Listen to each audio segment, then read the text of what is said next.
Ezequiel capítulo 28, versículo 11 até o 19. Veio a mim a palavra do Senhor, dizendo: Filho do homem, levanta uma lamentação contra o rei de Tiro, e diz-lhe: Assim diz o Senhor Deus, tu és o sinete da perfeição, cheio de sabedoria e formosura. Estavas no Éden, jardim de Deus. De todas as pedras preciosas te cobrias, o sárdio, o topázio, o diamante, o berilo, o ônix, o jaspe, a safira, o carbunco e a esmeralda. De ouro se te fizeram os engastes e os ornamentos. No dia que foste criado, foram eles preparados. Tu eras querubim da guarda ungido, e te estabeleci. Permanecias no monte santo de Deus, no brilho das pedras andava. Perfeito eram os teus caminhos, desde o dia em que foste criado, até que se achou iniquidade em ti. Na multiplicação do teu comércio, se encheu o teu interior de violência, e pecaste, pelo que te lançarei profanado fora do monte de Deus, e te farei perecer, ó querubim da guarda, em meio ao brilho das pedras. Elevou-se o teu coração por causa da tua formosura, corrompeste a tua sabedoria por causa do teu resplendor, lancei-te por terra, diante dos reis te pus, para que te contemple. Pela multidão das tuas iniquidades, pela injustiça do teu comércio, profanaste os teus santuários. Eu, pois, fiz sair do meio de ti um fogo que te consumiu, e te reduzi a cinzas sobre a terra, aos olhos de todos os que te contemplam. Todos os que te conhecem entre os povos estão espantados de ti, vens a ser objeto de espanto, e jamais subsistirás. Eita, palavra de ânimo, hein? Palavra de alegria. Então, o Ezequiel está aí aqui desde o capítulo 26, ele começa uma série de profecias contra Tiro. Tiro é uma cidade ali no litoral do Mar Mediterrâneo, um pouquinho assim no norte de Israel, e conhecida por... É uma cidade de fronteiras, né? Então as pessoas atravessavam os mares para poder chegar até lá, então tinha muito comércio, muita manufatura, muita arte. Na época do rei Salomão, o rei de Tiro ajudou ele a construir os palácios dele, né? E aí tem essa profecia, até que no capítulo 28, o profeta parece que dá uma guinada, que ele está falando de um reino, depois ele começa a falar com o rei, e aí Deus fala assim: agora levanta a lamentação sobre o rei de Tiro. E aí todo mundo que lê esse trecho já fica sabendo que ele não está falando com o rei de Tiro, né? Que nem tem nome. O pessoal tenta escavar e perceber se tinha algum rei que foi esse demônio de pessoa, mas na verdade você tem aí dois contrastes, né?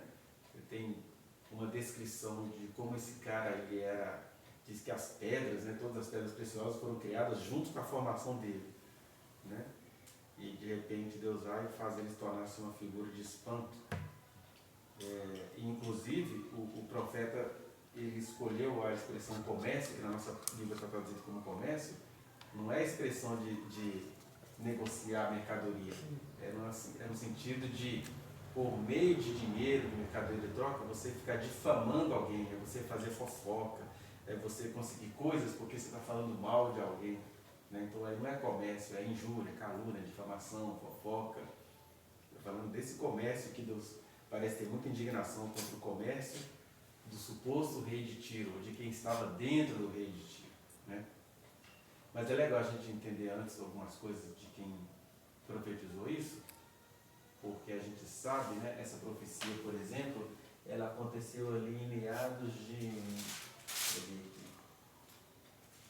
Tem até a data específica que o Ezequiel fala, no dia 23 de abril de 577 a.C., que é quando ele vai falar do ano, do mês, do reinado do Nabucodonosor, né? Então você consegue localizar quando ele falou isso, 577 a.C. é século VI, né? Que era quando Israel estava lá na Babilônia e Deus levantou o profeta para poder falar coisas pesadas com aquele povo, que era um povo de coração muito duro, né?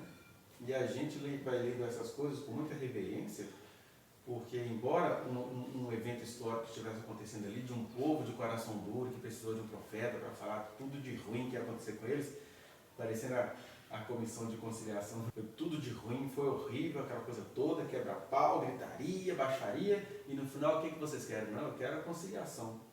Aí Deus falando com o povo dele, vocês são impressos, vocês são demônios, vocês são pior que Sodoma, vocês são pior que Gomorra, e o rei de Tiro vai se lascar e vai acabar tudo, mas eu vou batizar vocês com o meu espírito. Vai dar tudo certo no final, que é vocês quem não prestam. Eu sou Deus de amor, Deus eterno, e infelizmente vou ter que lavar vocês com ácido, que é o único jeito que vocês têm de se lavarem dessa coisa ruim que vocês gostam.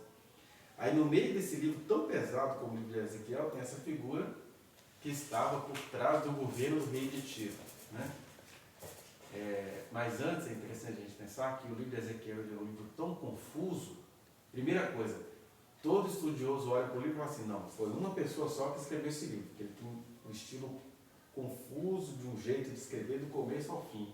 Ele não traz dúvidas sobre isso, igual, por exemplo, o livro de Isaías, que tem hora que parte de Isaías foi escrita bem depois e tal. Ezequiel não, todo mundo lê, todo mundo estuda e fala assim, não, foi só um cara que escreveu isso aqui. E o Ezequiel, ele era um profeta que Deus mandava ele fazer vários ritos, né? Ele tinha que fazer maquetes da cidade, ficar falando com a maquete, ele teve que dormir 390 dias só em cima do lado direito, e acho que uns 30 ou 40 dias só do lado, mentira, 390 dias do lado esquerdo, né? Com o corpo dele pesando, para figurar a iniquidade de Israel. Ele dormia assim diante do povo, né? E depois ele teve que dormir 40 dias do lado direito, e depois ele teve que fazer uma mala de fugitivo, de refugiado, e cavar tudo diante do povo. Que ele era meio biruta, mas Deus fazia o povo procurá-lo. Deus falava, eles vão te procurar, porque eu que estou nisso, mas eles não vão te ouvir. Então o povo veio procurando Ezequiel, mas não era para ouvir. É só para falar assim, a gente está aqui, né, mas esse cara parece que ele recebe umas coisas de Deus.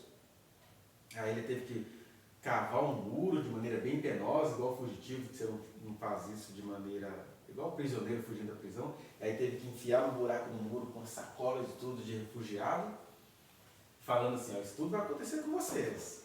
E ele repete o livro inteiro a frase, e saberão que eu sou o Senhor, saberão que fui eu que falei isso, saberão que fui eu que fiz isso. Mas como é um livro também que para Ezequiel profetizar ele teve que passar por coisas muito pessoais, é um livro que contém muitos termos pesados, né? Tirando os termos pesados, o acontecimento mais pesado foi o dia que Deus falou assim, olha, hoje eu vou tirar a delícia dos meus olhos, que é o meu povo. Eu tenho que ser determinado de não ter luto. Mas antes, Ezequiel, quem vai sentir o que eu estou sentindo é você. Hoje eu vou tirar a delícia dos teus olhos. Aí diz que no mesmo dia, à tarde, a mulher dele morre. E aí ele não pode, aí Deus falou com ele, quando isso acontecer, você não vai chorar, você não vai ficar de luto, você vai enterrar com a cara limpa, porque é isso que eu vou ter que fazer com a delícia dos meus olhos, do meu povo, que eu fiz com tanto carinho, e eles são um povo prostituído.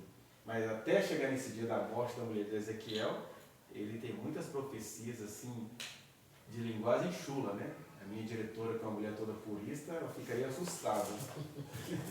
Eu estava numa reunião que alguém estava tentando insinuar que eu estava assediando uma aluna sexualmente, porque filmaram lá, tem a mesa da sala dos professores, aí tem uma câmera que fica aqui. Aí eles filmaram que eu estou no computador, a aluna chega e senta do meu lado, e ela está me pedindo o endereço de uma delegacia de mulheres, que ela tinha sido violentada no local que a mãe dela levou ela para trabalhar. Aí ela falou assim, mãe, o professor entende disso, eu vou lá conversar com ele. Aí eu estou lá no meu módulo, que é a hora que você pega para ter planejamento e tudo, e ela senta. Aí a diretora fotografou lá da sala dela, a aluna sentada do meu lado. Aí ela mostrou isso lá na reunião, porque ela ficou desesperada porque eu disse umas coisas bem graves acerca dela, né? Que é uma rainha de Tiro. E aí são pessoas prósperas, né? Aí eu fiz a seguinte pergunta, mas essa foto quer dizer o quê? Aí eu usei a seguinte expressão, o que está acontecendo? Eu estou amassando a aluna, ela, você me respeita! Só que a gritaria lá, né? E gritou lá que tem respeito. Alguém fazendo isso comigo durante 3 anos, né? Mas aí as pessoas, elas têm, né, essa questão do poder da imagem, e quando Deus começa a conversar com o povo no meio de toda essa confusão, ele fala assim, é isso tudo, essa baixaria toda, mas vamos lá, vamos para a conciliação. Ninguém aqui quer ver a morte de ninguém, nem quer ver a derrota de ninguém, não. Embora vocês vão passar por isso, embora vocês vão penar, né? embora vocês vão...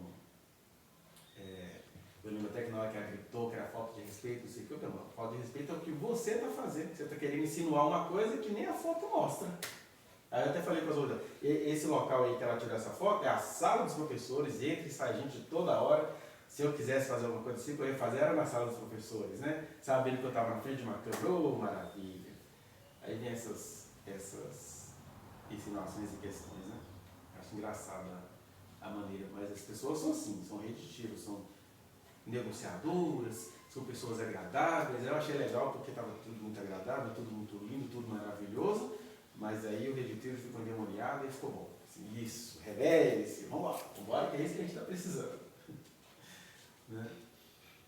Aí, eu estava falando da questão dela ficar chocada com a palavra, porque eu falei se eu estava amassando a aluna. Aí ela falou que isso era falta de respeito, na verdade ela criou um climão para parecer assim, olha esse tipo de coisa que ele fala!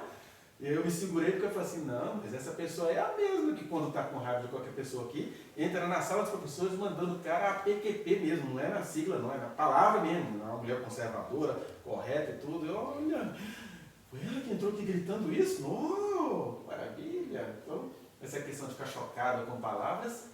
Aí eu estou dizendo isso por quê? Porque o livro de Ezequiel é cheio dessas palavras muito impróprias para consumo. Porque você tem na tradução assim, que o olibá e o olá, quando, não é o olibá e o olá não, tem outras duas. Teve uma jovenzinha que Deus criou, que cresceu e se encheu de amores. Não, acho que é o olibá ou olá. Ele tem um outro capítulo 23, que ele vai contar isso. E que uma delas foi lá para o Egito, os seus vizinhos de grandes membros, cujo fluxo é como o fluxo de cavalos, isso está no livro do profeta.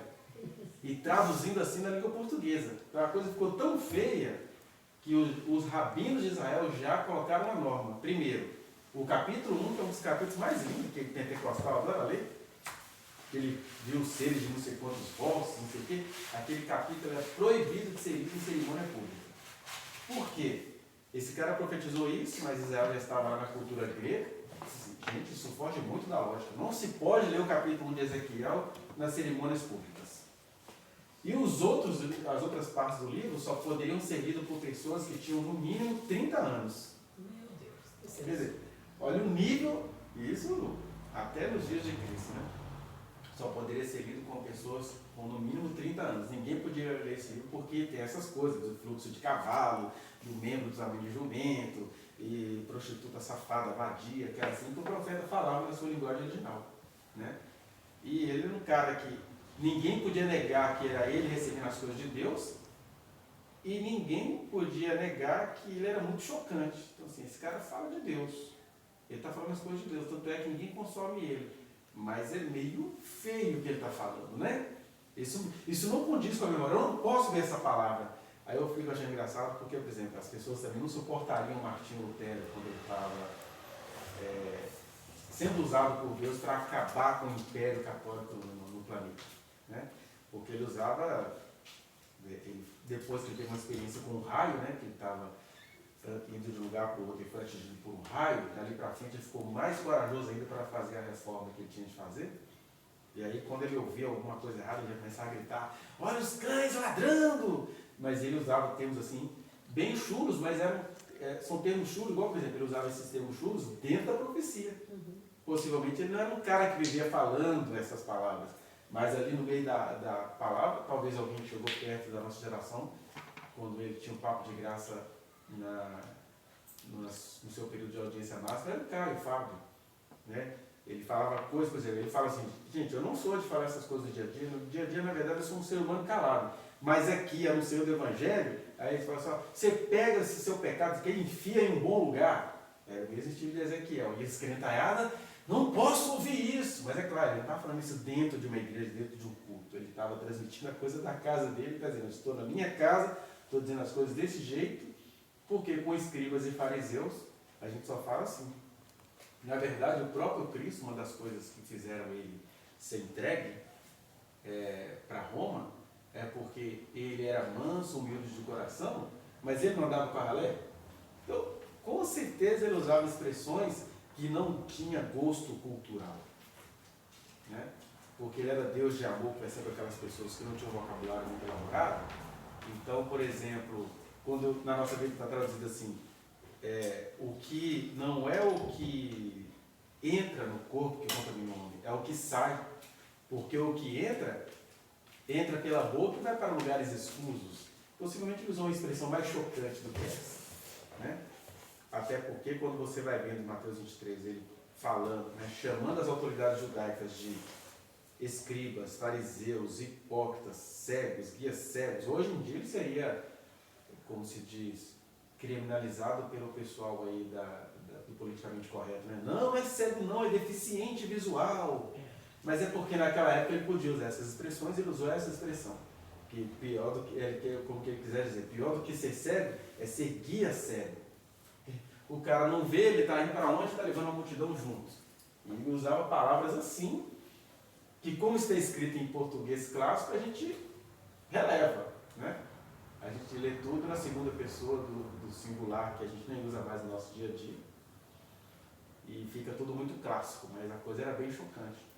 E assim é quase todo o livro de Ezequiel. Acho que ele vai dando uma amansada a partir do capítulo 40, que é quando ele vai falar da restauração de Israel, mas é aquela restauração parecendo as obras do Guernica, né? Do Guernica, não, o que fez Guernica? É o Picasso? É um daqueles dois lá, tem o Picasso. Que é aquela coisa toda confusa, de olhos, cabeça. Então, a profecia de Ezequiel era assim, parecia uma profecia esquizofrênica. Eu acho legal porque a gente fica assustado com um monte de coisa, e aí o primeiro passo que a gente faz é: vamos idolatrar esse cara. Houve um homem chamado Ezequiel que profetizou essas coisas aí. E o primeiro erro nosso, que estamos aqui reunidos no nome do Senhor, numa geração que continua igualmente apodrecida, eu estava tomando banho quase agora e ouvindo as podridões sobre o cara em relação à mulher com quem ele se envolveu, que eu tive algumas conversas, ela quer muito ser atendida por mim, eu estou pensando, estou ouvindo essas coisas todas para ver se eu a atendo, que era um cara famoso, aí, ele supostamente denunciou as coisas horríveis da Bola de Neve, que também é uma outra coisa horrorosa, né? Só hoje, desde que eu acordei, eu ouvi uma entrevista sobre a ex do Bola de Neve, e aquela sensação que você tinha quando você congregou lá, é isso mesmo, é aquele lixão espiritual mesmo, cheio de ovelhinhas de Jesus, que não sabe o que está acontecendo. Mas a estrutura é podre, mais podre do que a podridão. E aí Deus realmente cortou uma cabeça, chega, cortou. E aí aquilo lá, com o tempo, vai desmanchar tudo, vai derrubar tudo. Aí eu ouvi hoje a entrevista da esposa dele, na verdade não foi uma entrevista, foi um áudio que ela estava gravando com uma outra pessoa muito piedosa, que ficou assustado com o que o outro pastor, que também falava mal da Bola de Neve, fazia. Ele assim, não, gente, bota tudo na rede porque é muita pilantragem para eu esconder. Né? Então vamos revelar quem é todo mundo de uma vez. E na verdade a melhor parte dessas histórias todas são as mulheres que dizem, o cara estava em adultério com essa mulher. E ele estava tentando fazer covardia com o marido dessa mulher. Né? O cara podia aparecer morto aí se eles não colocam tudo na rede. O tal pastor que estava denunciando não sei o quê, ele estava planejando coisas horríveis para o marido da mulher que ele estava pegando. Né? Que ele vem cercando a vida dela desde que ela tinha 19 anos de idade. E assim, o diálogo dele com esse cara, que era amigo dele, falou assim, não, eu sou amigo dele, eu vou botar isso aqui porque não dá para deixar isso assim. É um diálogo muito pesado. Né? Então, a gente faz o quê? A gente pensa assim, esse Ezequiel ia falar dessas coisas lá no passado. E nós estamos num momento onde a gente precisa ser assim. Todos pecaram e carecem da glória de Deus. Todos nós aqui já pecamos essa semana, já pecamos hoje, eu devo estar pecando enquanto estou falando aqui, né? Mas não é isso que vai tirar da gente o senso de justiça. Mas na verdade, o primeiro sinal de senso de justiça é fazer igual a Ezequiel, que era pecador como todo mundo aqui, ele entregava a mensagem, mas ele estava diante de Deus, estava se colocando diante do Senhor e ele não tinha essas questões. Ele não estava ali profetizando e usando de má fé como próximo ao mesmo tempo. Né? E aí, assim como ele foi, a gente pode ser hoje. E é isso que nos importa. Né? Porque a gente fica nessa coisa assim, ou você começa a falar em nome de Deus e começa a virar mercador, começa a virar o rei de tiro, ou então você vira aquele servo, né? Que recebeu só um talento, e aí fala, o Senhor só me deu isso, o Senhor é safado, o Senhor é pilantra, o Senhor fica angariando em cima dos outros. E aí ele recebeu só um talento e está reclamando. Então a gente faz isso.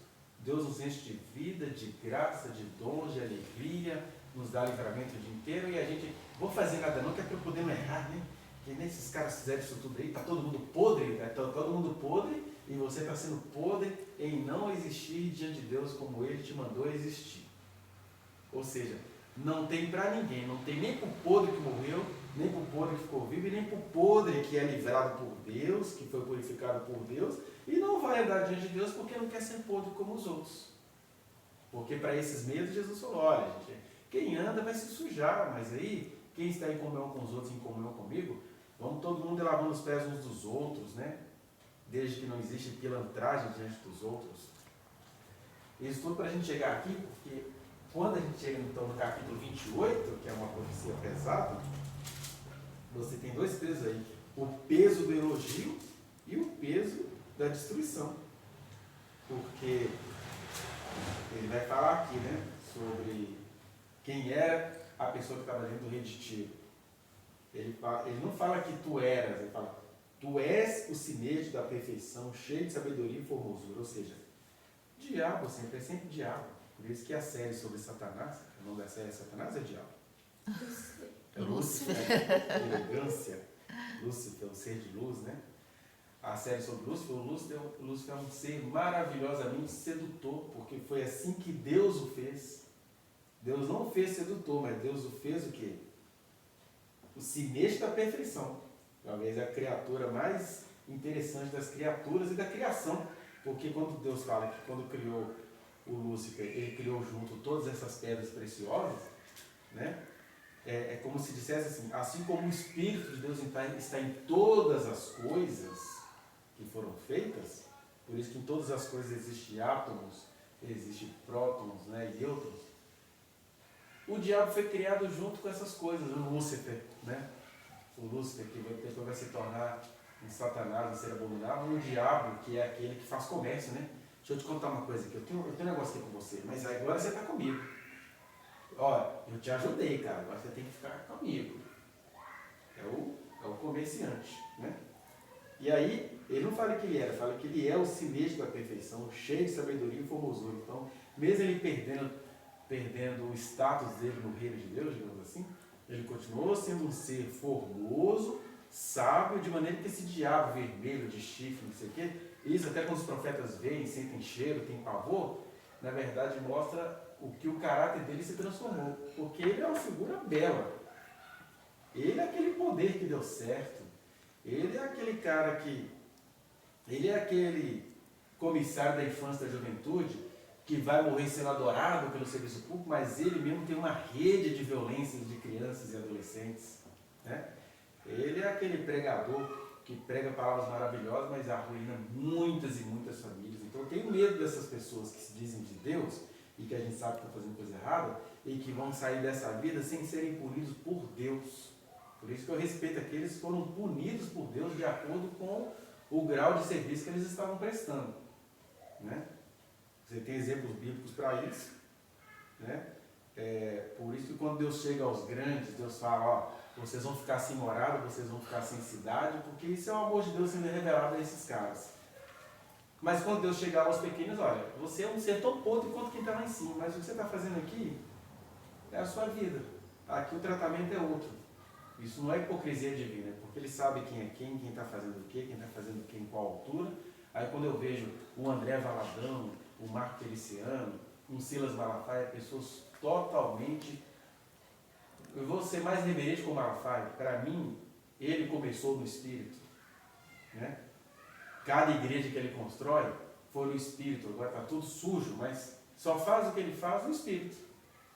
Porque só consegue, por exemplo, empresários, patrocinadores para poder fazer as coisas que ele faz, porque Deus toca pessoas e toca corações.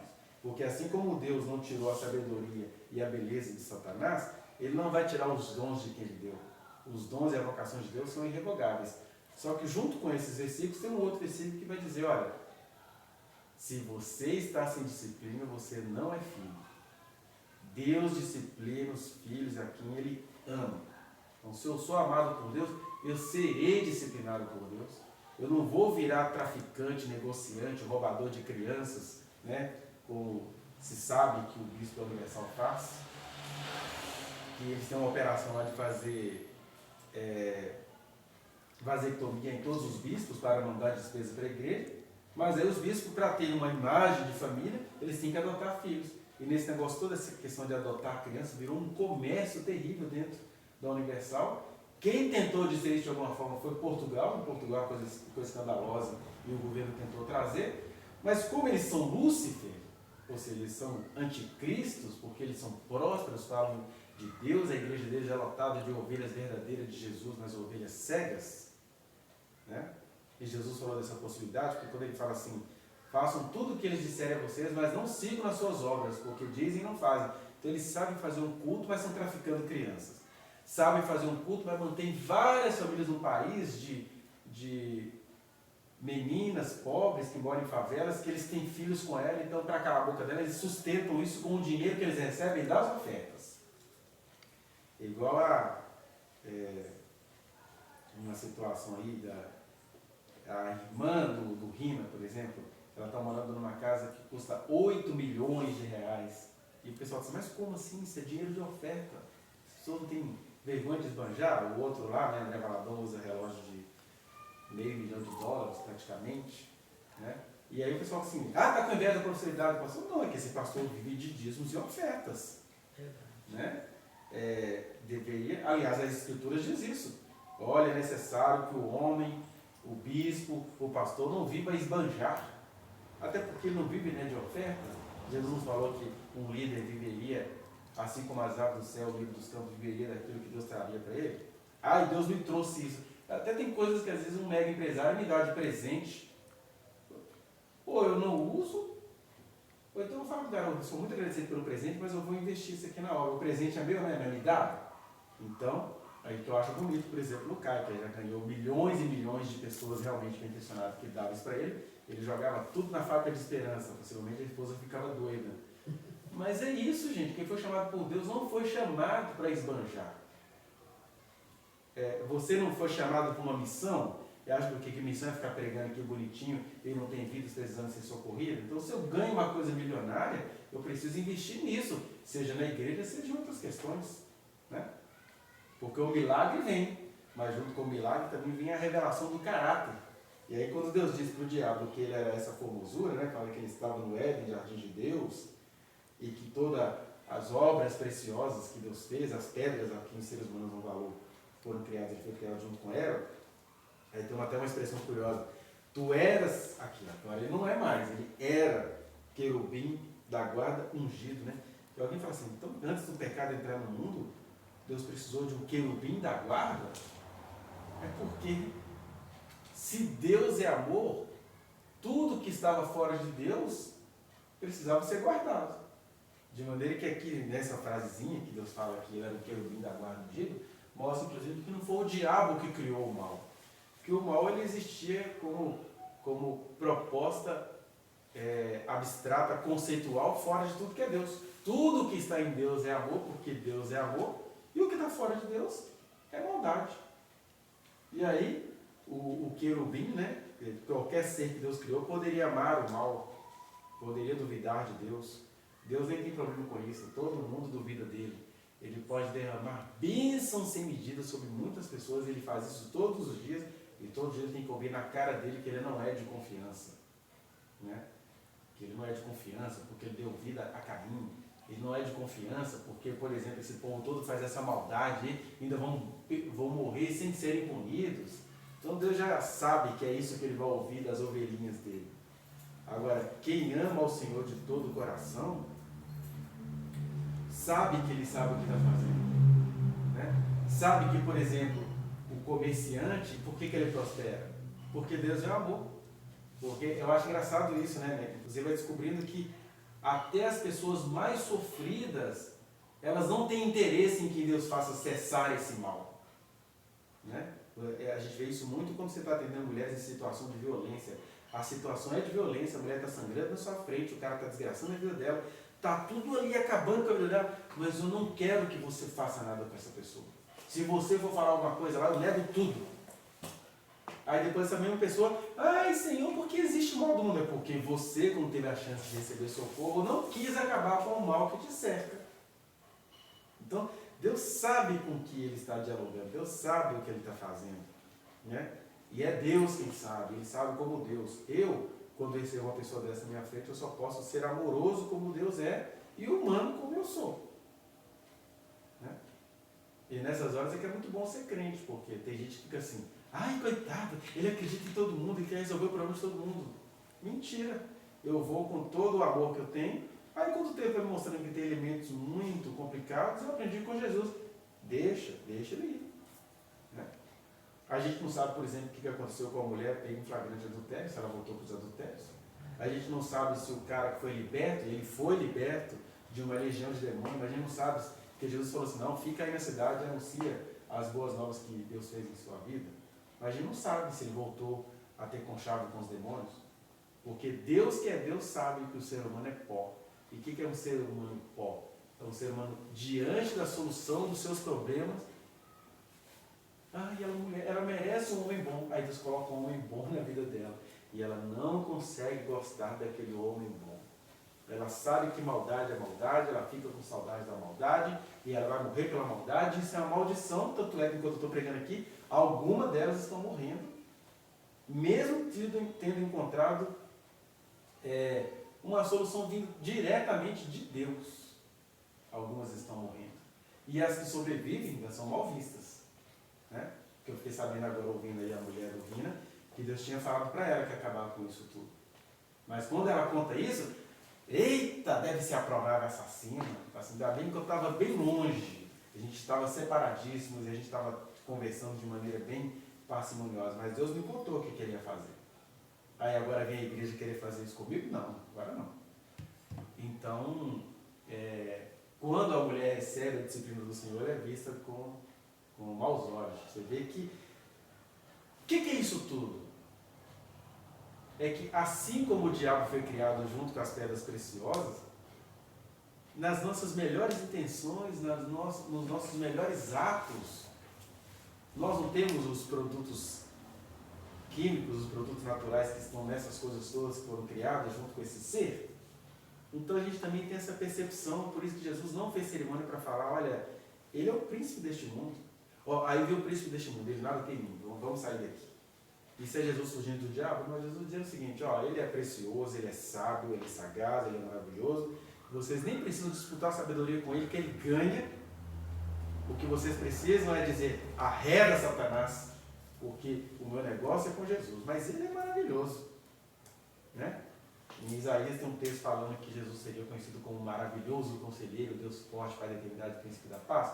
As pessoas até o louvam assim, mas no dia a dia elas prestam culto a esse ser que sabe negociar, que é o artista, que é aquele que sabe te iludir, porque ele sabe usar as suas próprias razões para te iludir. Então, o que eu queria que a gente refletisse nessa manhã é que até a gente, quando está aqui nessa reunião pequenininha, a gente não tem que ficar preocupado sobre como o diabo está pensando. A gente tem que entender que as Escrituras nunca esconderam quem ele é. João vai dizer que ele é homicida desde o início. Por que ele é homicida desde o início? Porque ele começou a falar com as criaturas de Deus, mal de Deus. Olha, talvez a gente tinha uma maneira melhor de fazer assim, né? E aí Deus se deixa falar mal. Você vê que Deus não tem ódio do diabo, quem tem que ter ódio é ele. Deus não tem. O livro de Jó traz essa figura icônica, do diabo ir lá falar com Deus. No dia em que os filhos de Deus foram ali prestar contas, apareceu no meio deles o diabo. É o Lúcifer. E aí Deus falou para ele assim, porque Deus não odeia. E aí, você viu lá o meu servo Jó? Homem certo, íntegro, temente a Deus, se desvia do mal. Íntegro. Íntegro como um ser humano. Porque na hora que ele começou a sentir a dor, ele reclamou muito. Aí o diabo falou para ele, olha, faz o seguinte, tira as benesses que você vê ali e você vai ver se ele vai aproximar bem na tua cara. Aí Deus falou com o diabo, tudo tranquilo, faça tudo que você quiser com ele, só não tira a vida dele. E aí, o Jó, homem reto, íntegro, temente a Deus, que se desvia do mal, ele passou por maus bocados. Eu fiquei pensando, meu Deus do céu, eu já fiquei indignado com o pé inchado e tendo que tirar o abscesso. O cara ficava se coçando com o caco, né? sabe-se lá por quanto tempo, perdeu os 10 filhos dele numa noitada só, né? Perdeu as propriedades tudo, perdeu os camelos todos, perdeu tudo assim. É porque a coisa ela é tão afrontosa que você fica assim, opa, isso não é normal não. Isso não é do nada não. Ninguém me convence que o que aconteceu com o meu pé não foi do nada. Não foi. Né? É tudo muito esquisito. Mas Deus deixa a gente sentir o bafo do maligno para entender assim, ó, ele é sábio, ele é esperto, ele é negociante, ele é comerciante e, sobretudo, ele não está negociando com quem está fora de você, com quem tenha feito alguma coisa, com quem está querendo te matar, com quem está querendo te derrubar. Ele está negociando com você, porque se ele conseguir a sua credibilidade, essa que é a vitória que vence Deus, a sua falta de fé. Né? Que é o oposto da gente falar, que é a mesma coisa a gente falar que sem fé em quê? Sem fé em Deus. Não é sem fé em qualquer coisa. Sem fé é impossível agradar a Deus. Então quando o diabo te convence, acabou a sua fé em Deus. Né? Aí a gente começa com aquelas coisas que mas Deus não falou que uma vez salvo, sempre salvo, não sei o quê. Isso são percepções nossas. Porque, na verdade, Deus sempre fala com a gente dando aquela possibilidade de perda, porque o ser humano não sabe viver sem possibilidade de perda. E aí, o João vai dizer que ele é homicida desde o princípio, porque ele fala mal, ele mata primeiro Deus em muitos corações. Vai dizer também que ele é aquele que nos acusa de dia e de noite, o acusador. Né? Daí a gente, com medo de não ser acusador, a gente acaba sendo omisso, porque, por exemplo, o que eu fiz lá, eu não fui acusado, não. Igual eu falei lá para os vendedores, eu fiquei dividido. Ou eu levava para lá o que estava acontecendo, ou eu ia todo dia dormir, que estava fazendo comigo, todo dia dormir pensando em Joãozinho, Mariazinha, Fulaninha, Zequinha, não sei o que, esse tanto de gente que está sendo surrupiado por essa administração do rei de Tiro. E no final das contas, quem é o culpado disso? Eu. Então, o denunciar fica parecendo muito o acusar, né? Mas o denunciar até Cristo fez. Ele não foi às autoridades humanas denunciar, porque não era o papel dele em relação àquelas autoridades, mas ele foi a público e falou, ai de vocês, porque vai acontecer isso, isso, isso com vocês. Vocês fazem uma pessoa se tornar 2 vezes mais filhos do diabo com essa conversinha de Bíblia de vocês. Né? Então Jesus denunciou. Na denúncia existe acusação. Agora, na acusação só existe ruína mesmo. Mas, Senhor, mas a Marta, e aquilo que ela fez quando ela tinha 16 anos de idade? Não sei o que, isso aí é outra coisa. Aí ele está te acusando porque ele está querendo ver a sua ruína. E a gente denuncia porque a gente está querendo parar com a ruína de muitas vidas. É bem diferente. Né? Eu estou falando assim porque o bicho é tão sagaz que você acaba virando um demônio. É um demônio na passiva, né? Olha, não me envolvo com isso. Sou prudente, sou sábio. Gente, mas muitas vidas morreram sendo que você... Não, estou olhando a minha vida primeiro. Diante daquele que disse, quem ama a sua vida, perde-a. Que eu estava falando lá, por exemplo. Está com medo de ser morto, de ser isso, aquilo? Então vamos sair do serviço público. Porque proteção a gente não tem. Aí, em nome do meu medo de ser morto, eu vou deixar um monte de gente ser molestado e ainda criar uma personalidade horrível. Então, por trás desse rei de Tiro, que é próspero, por trás de certas lideranças, de certas pessoas que vocês conhecem, que são tão prósperas e são perfeitas, se é perfeito, já não parece com Jesus. Porque Deus em pessoa não foi perfeito. Deus em pessoa foi flagrado junto com os discípulos comendo com mão suja. Deus em pessoa, por causa do excesso de trabalho dele, deve ter ficado uns dias sem tomar banho. Deus em pessoa decepcionou seus melhores amigos. Jesus, o Lázaro está doente, é uma doença mortal. Aí Jesus esperou passar 3 dias. Aí depois que você tem que saber, não, Jesus, deixar bem claro, ele morreu. Não, eu estou indo lá ressuscitá-lo. Aí a Marta ficou chateada, né? Assim, veio para zombar da gente. Jesus já cheira mal. Por que o senhor está fazendo isso com a gente? Então, um Lúcifer, um pastor elegante, outro dia eu vi uma entrevista do Marco Feliciano para o Chico Gosto, nossa, como está perfeito, né? Sabe em todos os seus caminhos. Satanás, que está muito perfeito. Porque, na verdade, bem-aventurados os que choram, mesmo que você tenha que chorar pela sua imperfeição, pelos seus erros, você tem que chorar. Agora, quando você está lindo, próspero, feliz, sem conflito, vai morrer em grandes cerimônias, aí desconfie, porque foi Jesus quem disse isso. Aquilo que é levado aos homens é abominação diante de Deus, porque já deixou de ser humano. E quando a gente deixa de ser humano, a gente virou o espírito que estava no rei de Tiro. É tão perfeito que nem Deus me pega. Nem Deus me pega nessa. Eu disse assim, vai, Satanás. Eu não vou te pegar mesmo não. Inclusive no dia do juízo eu vou olhar para você. Quem é você mesmo? Eu nem sei quem você é. Uai, Senhor, eu sou o dono daquela igreja que muitas pessoas se renderam. Eu construí vários templos. É verdade, eu lembro que você construiu vários templos e aí eu dei para aqueles que realmente estavam na minha presença. Mas você, quem você é? Porque eu só conheço aqueles que andam comigo. Não aqueles que pegaram os meus dons, a minha graça, a minha prosperidade, foram virando satanases prósperos, né? Vendendo lugares para as pessoas cultuarem, né? Lugar VIP numa igreja dos Estados Unidos, as ovelhinhas de ouro de Jesus, né? Então,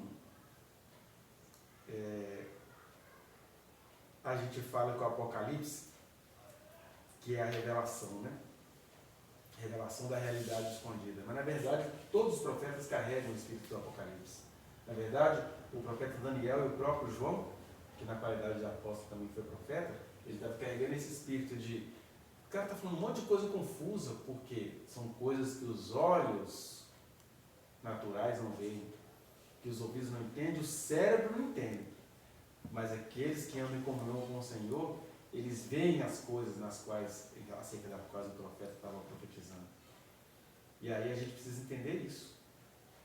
Que assim como o mundo... Olha só, a frase do João. Amados, sabemos que o mundo jaz no maligno. É nesse cara aí que Deus elogiou.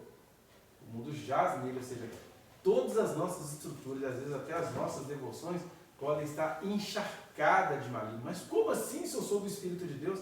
É porque Deus é amor, Deus é graça, mas há pessoas que vão crescendo e insistem em não sair da própria caquinha de bebê. Né? E Deus está ali, Deus está cuidando, a pessoa é salva, é de Deus, mas ela está ali se lambuzando naquelas fezes dela. Porque o mundo jaz no maligno. E a gente precisa, por isso Jesus falou muito, que a gente precisa vigiar em todo o tempo. Né? Jesus disse isso em Lucas. Para a gente finalizar aqui, né? Porque a questão não é ficar adorando Satanás, é ficar com medo de Satanás. É porque tem um satanazinho que é pior nessa história, é a nossa estrutura, o nosso ego, os nossos enganos, as nossas razões, as nossas devoções.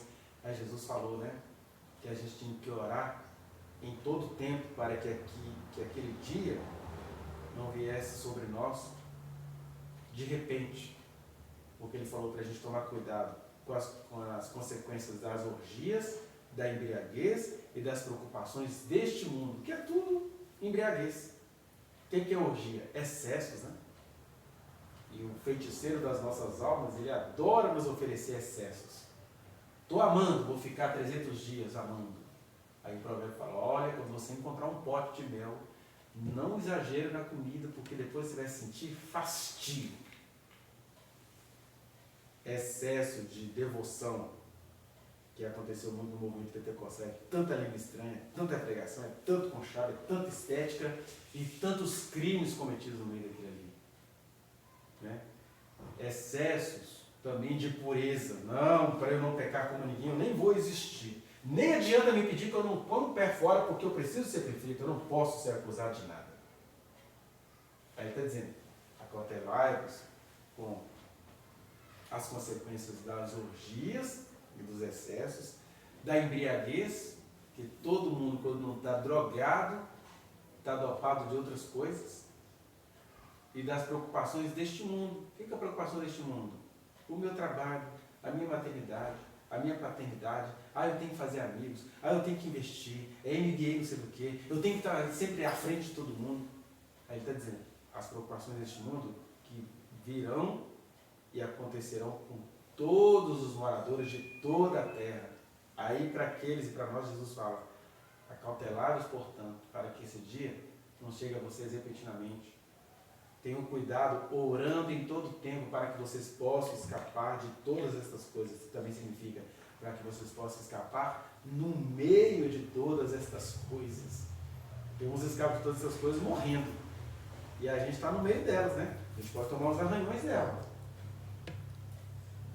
Até que na minha casa tem um rótulo só de remédio, misericórdia. Isso aí é a gente escapando no meio de uma sociedade drogada, seja de drogas lícitas, seja de drogas ilícitas. Né? E aí ele está dizendo, orando em todo o tempo. Porque o segredo da nossa vitória não é a gente entender tudo de Satanás. O segredo da nossa vitória é a gente estar orando em todo o tempo. O que é orar em todo o tempo? É a gente estar falando com Deus em todo o tempo. Igual a gente gosta de falar com o nosso amigo em todo o tempo, a gente gosta de segredar as coisas para aquela pessoa que é importante na nossa vida, Deus deveria ser essa pessoa importante. Que Ele é quem nos conduziria a outras pessoas importantes. Né? Enfim, que Deus nos abençoe e que a gente ore em todo o tempo, que a gente fique inconformado com algumas coisas.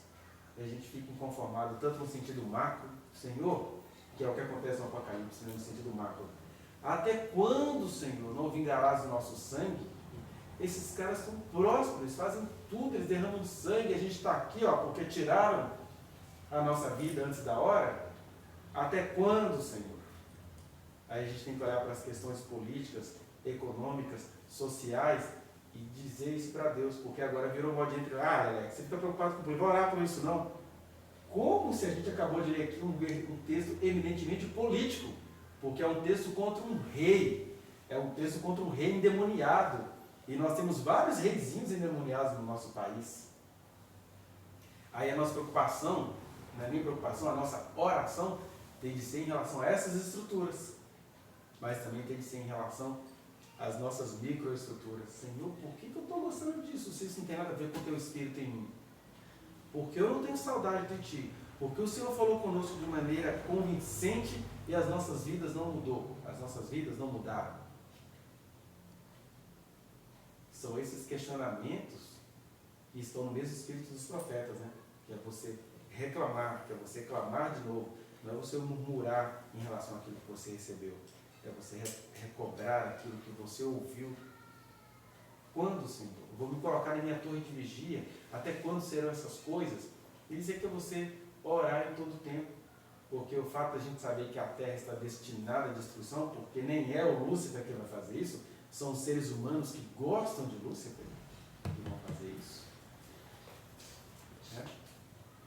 Por isso que o texto do Apocalipse fala que a besta, né, na verdade, um dragão, ele emerge do mar. Aí dentro desse dragão, uma besta emerge da terra. Assim, uma coisa está na outra. Né? Assim como tem a Trindade, que é o Pai, o Filho e o Espírito Santo, e todos são um só Deus, e também tem a Trindade satânica, que é o dragão, o anticristo e o seu falso profeta. Que é toda essa coisa que está misturada no meio das igrejas aí. Que estão falando tanto de Deus, mas apontando para uma falsa profecia. Que parece verdadeira, mas é falsa. Outro dia eu vi um cara muito simpático pregando, né? Falando que Deus não fez ninguém para ser pobre e tal. Claro que Deus nos deu uma prosperidade para o exercício dos nossos dons, para a gente poder fazer as boas obras para as quais Ele nos capacitou. Mas isso é diferente de você ir para o culto com um relógio de não sei quantos mil reais. Se é um membro da nossa igreja, beleza. É a riqueza dele, né? E aí Deus fala com cada rico o que Ele quiser. Agora, quem tem um chamado do Senhor e veio para resgatar vidas. Mas o Salomão era rei, né? Difícil era um sacerdote ter uma fortuna um pouquinho menor do que a de Salomão. Aí realmente indício de enriquecimento ilícito. Mas essa foi a palavra de Deus naquela época, nos dias de Ezequiel. A gente não pode idolatrar Ezequiel, seja no sentido de deixá-lo lá, seja no sentido de achar que ele é um doidão, que Deus nunca mais vai falar assim com alguém. Porque Deus continua falando, porque o mesmo Espírito que está nele está em nós. O Espírito eterno que nos incomoda, que nos impulsiona, que nos mostra coisas e a gente precisa ser intrépido como ele foi, claro, de acordo com as instruções divinas, né? Para não ficar com medo da realidade, não, porque quando Deus manda Ezequiel entregar essa profecia para o rei de Tiro, é como se ele estivesse dizendo, olha, assim como eu estou revelando a você quem é esse cara, ele é sábio. Tem uma parte que ele fala que ele é mais sábio do que Daniel, que era visto como sábio daquela época, né? E aí, Deus fala com o homem e com quem está dentro do homem ao mesmo tempo. Aí, o fato de estar revelando a vocês que ele é sábio, ou seja, que ele é inquebrável, que aí ele é o príncipe de tudo aqui, deveria fazer você entender também que quem está em você sou eu. Aí Jesus dizia isso, né, em linguagem até empolgada, eis que vos dê autoridade para pisar de serpentes e escorpiões e nada, absolutamente nada, vai ficar, né, sem o poder da minha mão. Jesus disse isso para os apóstolos. Então a gente não tem essa confiança. O cara confia na própria sabedoria, confia tanto que ele fala, não, ainda vou dar um jeito em Deus ainda. O diabo tem essa esperança, eu vou dar um jeito em Deus, porque Deus é muito esquisito, eu ainda vou dar um jeito nele. Já ouvi pessoas aí com dó, que ele vai se arrepender, ele nem quer se arrepender, né? O tipo de ser que ele ocupa, que ele tem poderes, digamos assim, divinos, né? Que ele era o querubim ungido da guarda, que ele tinha que lidar com muitos poderes do universo, ele tem muito poder. Mas o mal entrou nele e ele não tem vontade de se arrepender, não. Ele quer ser Deus, nem que seja no inferno. Diz que a Bíblia fala que todos esses que adoram a ele serão lançados no lago de fogo eterno, que é uma linguagem que a gente consegue entender, mas eu não, nem que eu seja rei no lago do fogo eterno, é para lá que eu quero. Quero Deus não, nem quero nada de Deus. Eu seria um Deus melhor. Olha a certeza de uma criatura, né? Achar que pode ser melhor do que o Criador. Mas enfim, os ateus estão aí para pensar diferentes, os céticos também. Por isso Jesus falou, não fiquem preocupados em argumentar com ninguém, não. Só Deus, o Pai que está no céu, o Espírito Santo, é quem revela às pessoas o que elas são, quem elas são, e as convence do pecado, da justiça e do juízo. Só Deus faz isso. E Deus vai fazer isso numa reuniãozinha dessa aqui.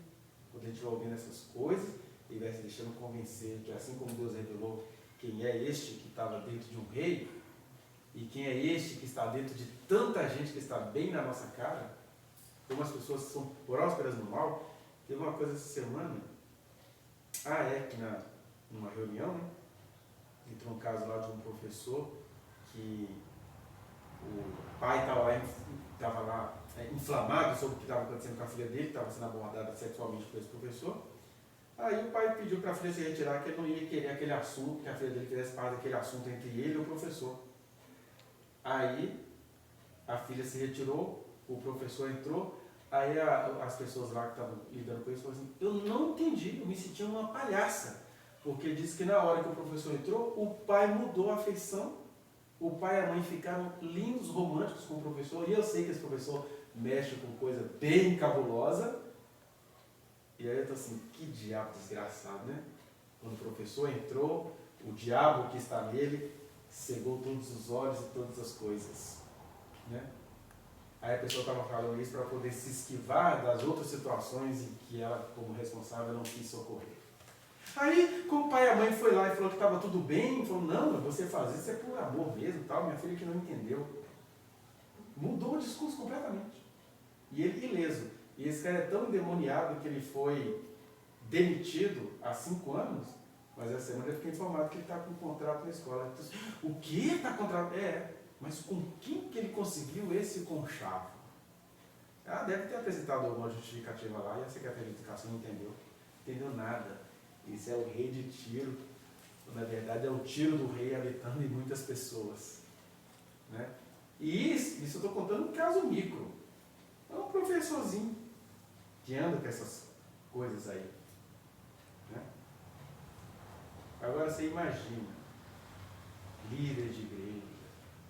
Então é por isso que Jesus falou, gente, nunca deixe de ser meus pequeninos, porque toda vez que vocês esquecem que são meus pequeninos, vocês vão virando o serzinho que estava dentro do rei de Tiro. O serzinho que está dentro dessas figuras políticas aí. Porque se uma figura política da nossa nação não for presa, com todas as provas cabais que estão na cara de todo mundo, ele está muito possuído pelo rei de Tiro e, aliás, sendo adorado pelo Israel do Senhor. É uma tristeza. Mas por que a gente está pensando nessas coisas? Porque, para além dessas coisas externas que eu estou falando aqui, nós temos as nossas características diabólicas que ficam aí dialogando com esse ser lindo.